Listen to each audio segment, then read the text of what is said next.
L'histoire de l'Église fait mention de plusieurs mouvements de réveil, dont les plus importants sont ceux de Martin Luther au XVIe siècle, de Wesley au XVIIIe et d'Azusa Street au début du XXe siècle.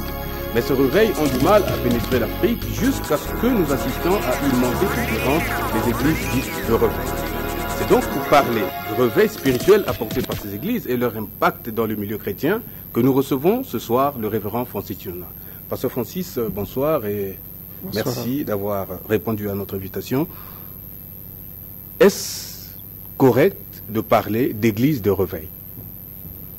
L'expression église de réveil est une expression qui est née après la vague de réveil que l'église a connue. Justement, vague de réveil qui traduisait une nouvelle ère dans l'histoire de l'église, une ère qui était en train de trancher avec celle où l'église était plutôt en somnolence, en sommeil spirituel. C'est ainsi que, avec cette vague qui était née, les églises qui naissaient au cours de cette période, alors se sont mis à se faire appeler église de réveil. Mais l'église était censée demeurer dans le réveil.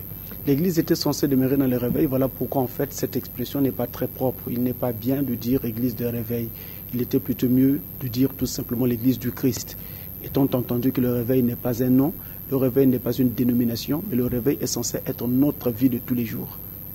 Alors, qu'est-ce qui provoque ou qu'est-ce qui amène le réveil dans une église? Alors, si l'on s'en tient à l'écriture, donc à la Bible, qui est notre livre par excellence, nous devons voir que c'est au travers du Saint-Esprit qu'un réveil est amené dans une église. L'histoire du jour de la Pentecôte dans Actes des Apôtres chapitre 2 est suffisamment parlante pour nous montrer que c'est le Saint-Esprit qui amène le réveil. D'abord, qu'est-ce qu'un réveil? Le mot réveil, eh bien, a exactement le sens que nous lui donnons en français. Le réveil, c'est la cessation de sommeil. Donc nous étions endormis, nous dormions et maintenant nous sortons de notre sommeil.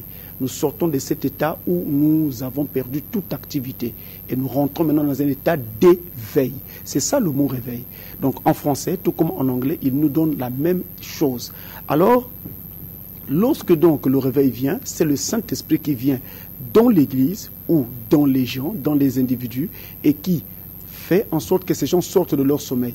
Parce que dans la Bible, c'est aussi de cette façon que le mot réveil est compris. Vous avez par exemple ici un passage dans le livre des Éphésiens, au chapitre 5, au verset 14, il est écrit, c'est pour cela qu'il est dit, réveille-toi, toi qui dors, relève-toi d'entre les morts et Christ t'éclairera. Réveille-toi, toi qui dors. Donc, on parle de réveil lorsque quelqu'un était dans un sommeil et qu'il en sort. En ce moment-là, on dit qu'il y a réveil. Et avec l'église, c'est exactement pareil. Mais qu'est-ce qui fait que quelqu'un ou une église sorte de son sommeil spirituel en ce moment-là? Parce que là, nous parlons du sommeil dans le cadre physique, mais nous transposons cela sur le terrain spirituel pour montrer que sur ce terrain-là, c'est exactement ce qui se passe. Donc c'est le Saint-Esprit qui vient dans la personne ou dans l'église pour pouvoir amener une sorte de prise de conscience, de pincer la conscience des gens et alors de susciter un réveil ou un éveil spirituel. C'est le Saint-Esprit qui le fait. Actes des Apôtres, chapitre 2, est là pour en faire foi. Si donc nous pouvons ouvrir une petite parenthèse à propos du sommeil dans lequel est tombée l'Église, pouvez-vous nous dire quelle a été cette phase de sommeil de laquelle l'Église sort? Bon, en fait, l'Église se réveille. Oui, l'Église de Christ est née justement après le ministère de Christ sur la terre, mais l'Église a été inaugurée très exactement le jour de la Pentecôte. Lorsque le Saint-Esprit est descendu du ciel et a rempli le cœur des premiers apôtres, l'Église était alors née. Nous avions là la première communauté chrétienne qui se réunissaient un peu en cachette parce qu'ils étaient poursuivis, pourchassés. Ils devaient donc faire leur culte caché, parfois même terré. Mais cette église-là qui était née dès le départ avait toute la puissance du Christ au commencement. Donc elle était ointe de la puissance du Saint-Esprit, elle manifestait les mêmes miracles que Jésus, elle avait la pure parole de Dieu. Nous sommes là donc au début de l'église. Mais ce début de l'église est caractérisé par un âge que l'Apocalypse appelle l'âge de l'église d'Éphèse. Parce que l'église du Christ devait passer par 7 âge de l'Église. Le premier s'appelle Éphèse, le deuxième Smyrne, le troisième Pergame, le quatrième Thyatire, le cinquième Sardes, le sixième Philadelphie et le dernier, celui dans lequel nous vivons, c'est l'âge de l'Église de Laodicée. Donc tout au départ, dans l'âge de l'Église d'Éphèse, tout avait bien commencé. L'Église était sur de bons rails. Mais que va-t-il se passer dans le second âge, dans le deuxième âge, l'âge qui venait juste après, l'âge de Simeon, l'Église a commencé à perdre de l'équilibre. Et quand on arrive dans l'âge de l'Église de Pergame, le troisième âge, eh bien, il va se tenir à Nicée un concile. Donc c'est en 325 pour être plus exact. Et ça se, donc, ça nous sommes au 4e siècle. Nous sommes au 4e siècle et ça se passe dans la localité de Bithynie en Asie mineure. C'est alors que, en ce moment-là, on va décider de la croyance en des dogmes. Et quand cette croyance en les dogmes va être décidée, des dogmes du genre Dieu le Père, Dieu le Fils, Dieu le Saint-Esprit, donc l'introduction de la Trinité dans l'Église, alors que l'Église jusque-là n'y croyait pas et croyait plutôt à l'unicité de Dieu, c'est en ce moment-là que la puissance qu'avait l'Église va alors s'affaiblir. C'est en ce moment-là que l'Église va perdre la route. C'est en ce moment-là que l'Église va perdre le nord et va donc être finalement une Église organisée. Elle va donc se mettre à s'organiser en groupement, sinon en dénomination. Ce qui veut dire des églises qui se donnent le nom de chrétiennes, mais qui n'ont plus la substance chrétienne dans leur sein. C'est en ce moment-là que l'Église est rentrée dans son sommeil. Donc nous sommes au 4e siècle, nous sommes dans l'âge de l'Église de Pergame.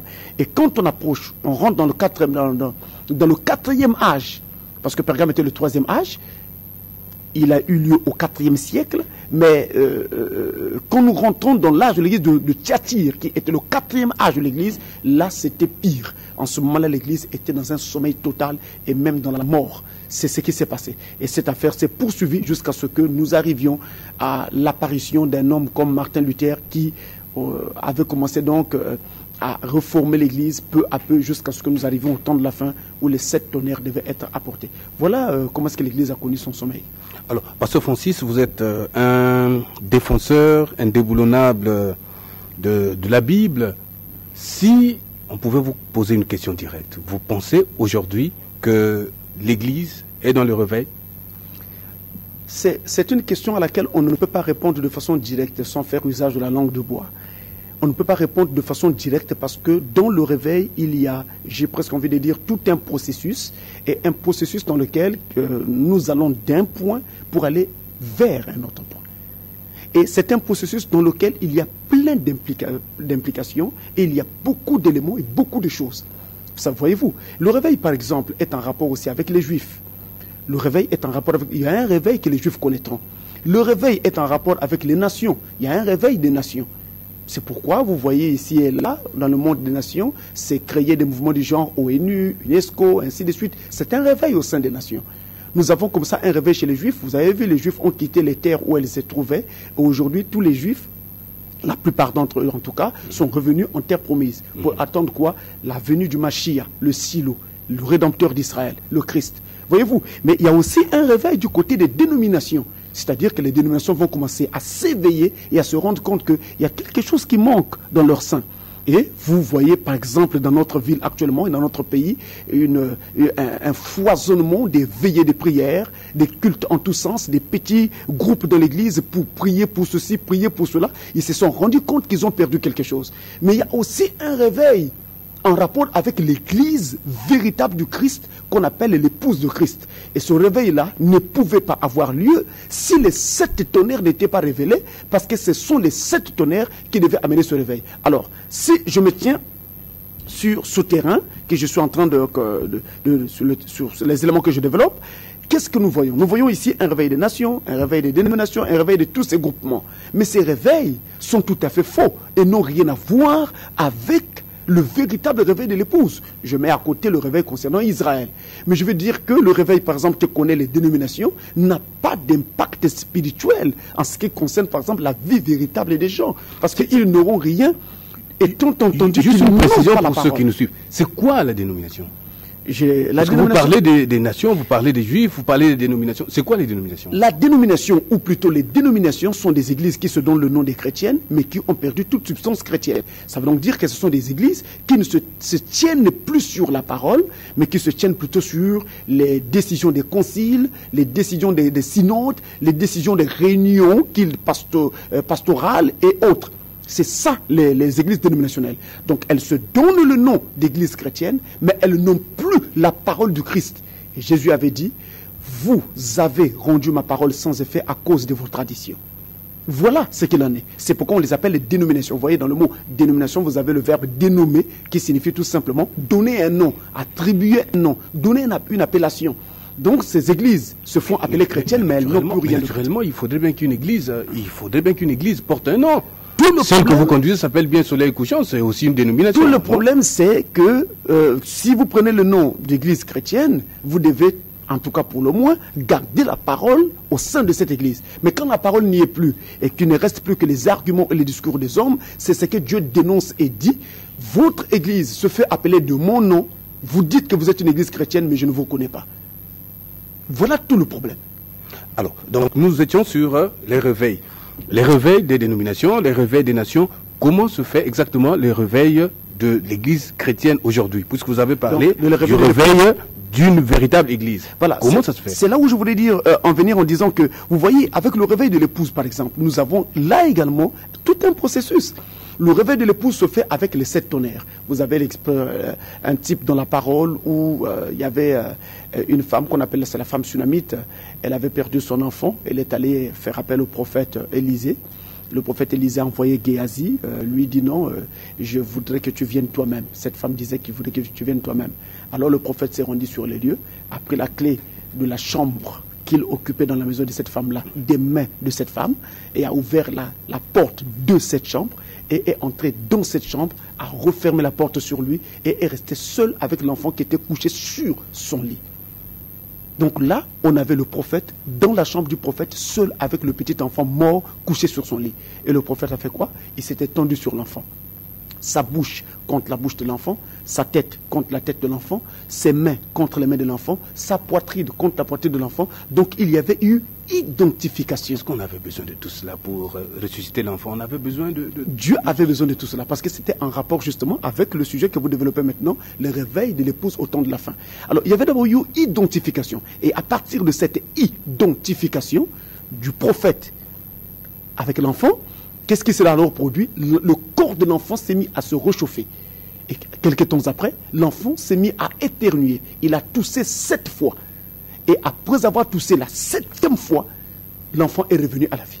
Et c'était là un type montrant comment l'épouse de Christ au temps de la fin reviendra à la vie. Il faut d'abord que cette église épouse s'identifie avec le messager prophète de son temps. En d'autres termes, que cette épouse s'identifie à la parole de l'heure, la parole de son âge. Une fois que cette épouse aura fait cela, cette épouse va se réchauffer. Elle va reprendre de la chaleur. Donc le froid qui était dans l'église va disparaître. Les gens vont entrer dans une nouvelle ardeur. Et, poursuivant dans cette lancée, alors cette épouse manifestera le réveil de 7 tonnerres. C'est cela le réveil en ce temps de la fin. Pasteur Francis, vous avez pris une métaphore par analogie. J'aimerais bien qu'on y revienne.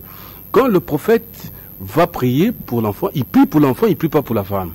Et donc l'identification, puisque dans la Bible, l'église symbolise plutôt une femme, pas un enfant. L'identification se passe entre le prophète et l'enfant. Et vous parlez du réveil de l'épouse. Ah, vous faites bien de le dire. Vous faites bien de le dire. C'est pourquoi justement dans la parole... L'attelage semble mal assemblé. Non, c'est pourquoi justement il n'est pas donné à n'importe qui d'enseigner la parole. Parce qu'il y a trop de subtilité dans la parole de Dieu. Et il faut donc des gens suffisamment équilibrés pour aborder de telles questions. Vous savez par exemple que dans la Bible il est écrit « Un jour pour Dieu est égal à 1000 ans ». Mais dans la même Bible, il est encore écrit dans le livre de Nombres en particulier qu'un jour pour Dieu est égal à 1 année. Vous allez dire quoi? Il y a contradiction dans la Bible? Non, messieurs, il n'y a pas contradiction. Il n'y a que l'esprit, il n'y a que contradiction dans l'esprit des contradicteurs. Ce qu'il y a, c'est qu'un jour est égal à 1000 ans. Ça veut tout simplement dire que quand Dieu a créé le monde, il avait donc pris 6 jours. C'est-à-dire 6000 ans pour créer le monde. C'est pourquoi, en rapport avec la création, un jour est égal à 1000 ans. Mais en rapport avec la prophétie, quand Dieu donne une prophétie et c'est des jours dans la prophétie, dans une prophétie, un jour est toujours égal à 1 année. Vous voyez la différence qu'il y a? Tout à fait. Revenons sur la question. Dans la Bible, il est écrit que justement, la femme symbolise l'église. La femme est parfaitement le type de l'église. Mais et pourtant, l'apôtre Paul, qui est l'apôtre par excellence, qui a fondé l'église chrétienne, a dit clairement dans les Écritures que vous êtes l'église du Dieu vivant. Vous êtes le temple de Dieu. N'est-ce pas? Vous êtes le temple de Dieu. Nous sommes là dans 1 Corinthiens chapitre 6 et nous trouvons le même passage également dans 1 Corinthiens chapitre 3. Nous sommes le temple du Saint-Esprit. Et que si nous suivons ce temple, Dieu nous punira. Mais nous qui, vous et moi, chacun individuellement est une église. En fait, la véritable église de Dieu, c'est l'individu. Donc il n'y a pas de mal que Dieu, en voulant parler donc du réveil qui vivra son église, il l'identifie à un jeune garçon ou à un homme.